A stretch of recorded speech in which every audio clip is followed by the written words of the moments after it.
Hello and welcome to the second episode of Season 2 of 5 Minutes of Mindfulness. We want to remind you that mindfulness is more than meditation and that there are so many ways to practice it. Today we are excited to talk about fun crafts you can do to keep mindfulness in your life. Attention includes being able to focus and be in the moment. It allows you to devote your energy to whatever you choose.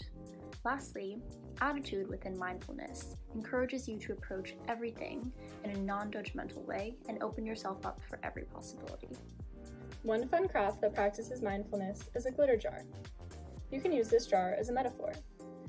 When the jar is still, the glitter is resting on the bottom and you can see easily through the jar. This represents how when your mind is peaceful, it allows you to think clearly. However, when you shake the jar or have a lot of negative feelings, the glitter or thoughts consume the whole space. Pay attention to how you feel once the glitter is resting at the bottom of the jar.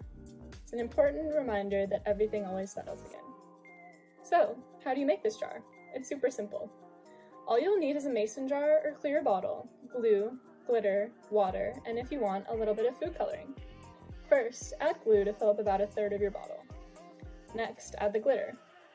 Fill the rest of the space up with warm water and leave a little less than an inch of empty space at the top. Shake to test if you want any more of the ingredients. If you're happy with it, fill the rest up with water to the neck of the bottle. Lastly, hot glue or super glue the lid on and wait for it to dry. Now you have a super simple and fun tool to practice mindfulness.